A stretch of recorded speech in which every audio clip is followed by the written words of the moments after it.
Hello everybody, Daniel with Hyperacusis. Hope everybody's hanging in. It is just after sunset. The flowers are giving off a lovely little smell. Let's see if I can't get a better view there. I can't indeed. It's awkward filming from this angle, but I wanted to make a video today about our needs being valid. First and foremost, there's no such thing as an invalid need. I'm not talking about, well, there's no such thing as an invalid want either. I suppose if it's ethical and doesn't hurt anybody, I was going to say nobody needs ice cream, but I beg to differ. There are times when I certainly do, and I know I'm not the only person. But seriously, a need is something that on a biological, neurological, psychological level is necessary to function and be healthy. And when you have hyperacusis, what that might look like for a particular person might differ, but generally speaking,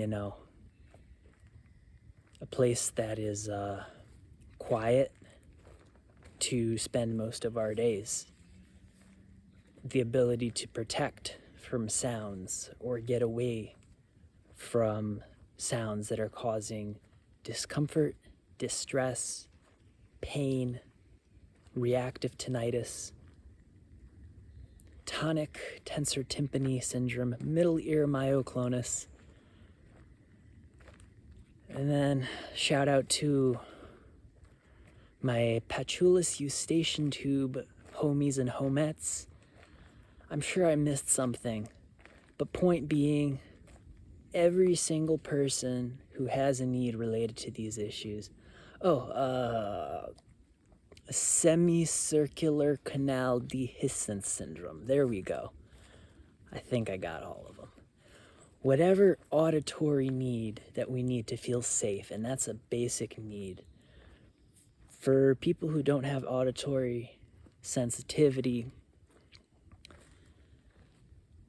something quiet may not be what they need to feel safe, although I'd argue most people don't want to be somewhere noisy at night. Silence, quiet, lack of aggravating factors that cause distress. That is absolutely valid. Some of us live with people who will not even acknowledge our reality, and that's extremely painful. Today, I want to acknowledge that reality of whatever your hyperacusis and any condition you have, or any need you have. I want to acknowledge it as real, and that you are worthy of having that need. It is not too much. It is not too much. My battery thing popped up. It is not too much. And then there's the people who just don't care. Oftentimes they overlap with the people who will not acknowledge. Not always. And that's extremely painful, because another need is to have a reality acknowledged, and for those around us to be contributing to our safety. I mean, this is just primal, hardwired stuff. Yeah, caregiver burnout is real. I'm experiencing it with the person I'm living with, who is very ready for me to move out in 2 weeks.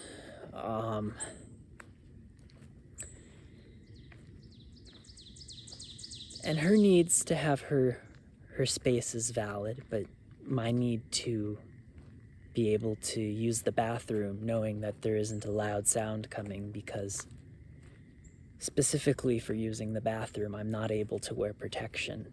because of the way that it causes pain for me due to my neck issues, you know? And so coordinating that is something that I have to do.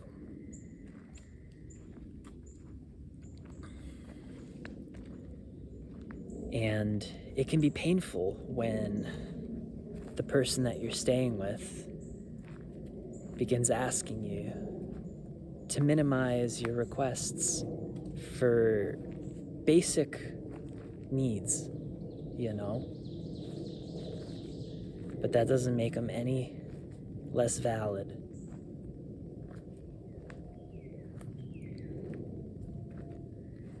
And so the message for today is be kind to yourself. Whatever needs you have today, see what you can do to try to meet them for yourself. Talk to the people around you. If you have people who listen and care, I suppose try to be grateful. It's really the bare minimum that human beings deserve, all human beings.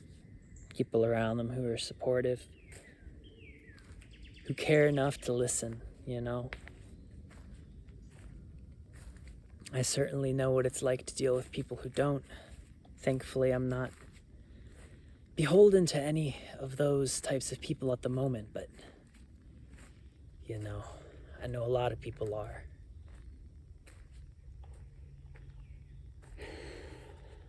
I guess that's all I have today. I mean, at this point, I've walked all the way down to the water, so I'm gonna show y'all. Don't let anyone tell you otherwise.